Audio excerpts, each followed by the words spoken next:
Hoy queremos platicar más de Haití, queremos conocer más sobre Haití y le aprecio muchísimo en esta mañana para que nos tome la llamada, para que podamos platicar con Nayar López Castellanos. Él es politólogo y académico en la Facultad de Ciencias Políticas y Sociales. Nayar, gracias por la comunicación. ¿Cómo está? Muy buenos días. Muy buenos días, Luis, con mucho gusto. Oye, cuéntanos, ¿qué es Haití? ¿Por qué Haití está tan mal? Bueno, es un caso dramático, digamos, en todas las dimensiones, ¿no? En términos políticos, sociales, económicos. Tras haber sido el primer país latinoamericano y caribeño que se independizó en 1804 y que lo hizo además de aboliendo la esclavitud y con un programa de reforma agraria, etcétera, pues unas décadas después, en aquel siglo, cayó, digamos, en una espiral en la que los grupos de poder económico gobernaron ese país, ¿no? y rompieron, digamos, toda esa dinámica inicial de un tipo de independencia muy diferente a las demás. Durante el siglo XX, como bien lo señalaba, pues los Duvalier gobernaron de manera tiránica Haití con la dictadura de Papa Doc y luego Baby Doc, ¿no? Que también gobernó durante 15 años. Okay. Y esto, digamos, nos ocupa hasta prácticamente la década de los 80, mediados de los 80, cuando aparece un momento que tenía como de esperanza, digamos, en términos de una institucionalidad, que fue con Aristide, okay, quien fue también derrocado, ¿no? Y de ahí para el momento, para la fecha actual, Haití ha estado inmerso, digamos, en una espiral de inestabilidad política impresionante.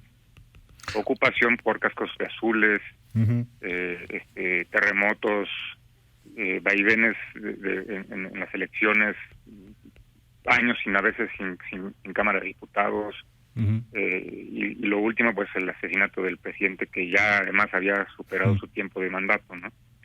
Entonces es una crisis estructural, diría yo. Es un no estado, o sea, está tan mal todo, o ha estado tan mal todo, que pareciera que no hay una ley, que no hay tampoco una idea de país, que es la ley del más fuerte, literalmente.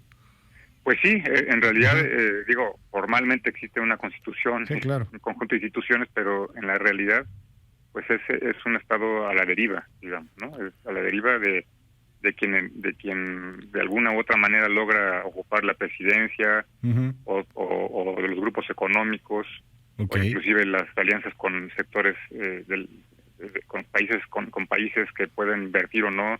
Es decir, todo está de acuerdo a la suerte, digamos, del momento, ¿no? De una coyuntura que no tiene no tiene además que es lo peor de todo, no se ve la salida, ¿no? Es decir, ahorita están procesando cómo se van a hacer las elecciones, cuándo, en qué momento, pero esas elecciones no garantizan nada, porque finalmente puede llegar cualquier personaje a aparecer, recibir una cantidad de votos y gobernar y hacer corrupción, ¿no? O sea, independientemente de la... Y hablamos ahí de una corrupción tiránica, ¿no? O sea, parece que ha sido un país acostumbrado a los tiranos, o que ha tenido en su historia tiranías, dictaduras. Para colmo, los asuntos del clima, las calamidades de entre los sismos, las tormentas, que lo tienen al borde de la hambruna inclusive a su población, en el pleno siglo XXI, ¿no? Sí, sin duda, no, es un país castigado de manera multidimensional, ¿no? Okay. Yo tuve, en el 2008, tuve la oportunidad de ir a Haití, y estuve en Puerto Príncipe, fui a un evento académico que organizó Suzy Castor, viuda de Gerard Pierre Charles, un par de intelectuales haitianos de gran renombre, que estudiaron en nuestra universidad, en la UNAM. Y a mí me causó un impacto que no había visto yo en ningún otro lugar, el nivel de pobreza estructural que existe en Puerto Príncipe, ¿no? Ubicamos más o menos que viven alrededor de 600,000 personas en la calle, ¿no? Como tal. Literalmente en la calle. Literalmente en la calle. Y cuando hay un pequeño chubasco, digamos, la gente muere como si fuera algo normal, digamos.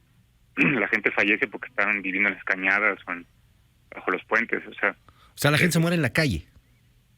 literalmente, ¿no? Ajá. Y ahora qué pasó, o sea, fuiste en 2008, antes del tema de las crisis de sismos, etcétera. Sí, 2 años antes del terremoto. Estuve en algunos de los lugares que después yo vi en las imágenes pues, totalmente caídas, como fue la casa presidencial en particular. De ahí que muchos haitianos, o sea, hacen lo que sea, pero no van a regresar. Sí, es cuando escuchábamos ahorita el audio que decía yo no quiero regresar, o la frase que señalabas de prefiero morir que regresar, pues se entiende porque es un retorno a un destino profunda y totalmente incierto, ¿no? Es decir, no hay ninguna posibilidad de nada, no existe una estructura de gobierno que garantice ningún tipo de apoyo de ninguna naturaleza ni oportunidades laborales, ¿no? Entonces es la misma causa que también orilla, por ejemplo, a los migrantes hondureños a salir de este país ante el nivel de la violencia tan extrema que también se vive. ¿No? Entonces vamos ubicando en cada lugar y hay causas, ¿no? Estructurales. Claro. Pero el drama de Haití pues es de sello particular, ¿no? Es el país más pobre de América Latina, ubicado más o menos en el lugar 150 del índice de desarrollo humano a nivel mundial de 170 países, ¿no? Y además, bueno, también de muchas formas intervenido desde el exterior, ¿no? O sea, fue Haití, por ejemplo, 16 años ocupado por Estados Unidos en su momento, en el siglo XX. Claro. Todos estos elementos, obviamente, que dificultan cualquier salida institucional y colocan en el momento actual, pues, el drama de la migración haitiana, que es un reflejo, un espejo, digamos, de la migración a nivel internacional, que se ha agudizado sin duda también por la pandemia, pero que refleja pues la falta de compromiso también en cierto sentido de la comunidad internacional para resolver no el problema en sí mismo, que es la migración como tal, llegando a las fronteras, la violencia con las que se les trata, sino las causas que originan la migración, ¿no? Cualquier otro país es mejor. O sea, ellos salen, han obtenido refugios. ¿Quiénes son los más amigables con los haitianos? He leído por ahí que hay refugios que les ha otorgado, por ejemplo, el gobierno colombiano, si no me equivoco, también en Brasil. ¿Quiénes serían, digamos, los países un poco más amigables o que los han adoptado de alguna manera? Pues sí, estos que señalas, también Chile ha sido un receptor de la migración. En Panamá, que es más de tránsito, más que de estancia de tránsito, pero son países porque obviamente que no piden visa, ¿no? Entonces por eso son destinos inmediatos, pero aún así han como lo acabamos de ver con el caso de Chile, de este tema de campamentos con un tufo xenófobo, ¿no? Sí, claro. Pues también huyen del rechazo que se genera, ¿no? Y que además a este elemento le agregamos también pues un sentimiento racista, porque totalmente o sea, yo diría, bueno, cómo se trata, habría que diferenciar el trato hacia los migrantes, ¿no? Inclusive en nuestro propio país, pues vimos la imagen de cómo se recibió con una conferencia de prensa, inclusive a quienes estaban huyendo de Afganistán. Sí, claro. Y al mismo tiempo, en los mismos días, se veía cómo estaban pateando la cara a un migrante haitiano en la frontera sur. Así las cosas. Te aprecio mucho que nos hayas tomado la llamada telefónica el día de hoy. Nayar López Castellanos, politólogo académico en la Facultad de Ciencias Políticas, y estaremos al habla si nos das oportunidad. Gracias. Claro que sí, con mucho gusto, Luis. Buen día. Muy buenos días, son las 9:39. ¿Qué cosa? A ver, nada más por ahí lo dejamos con algunos datos que nos daba Nayar también hace unos momentos.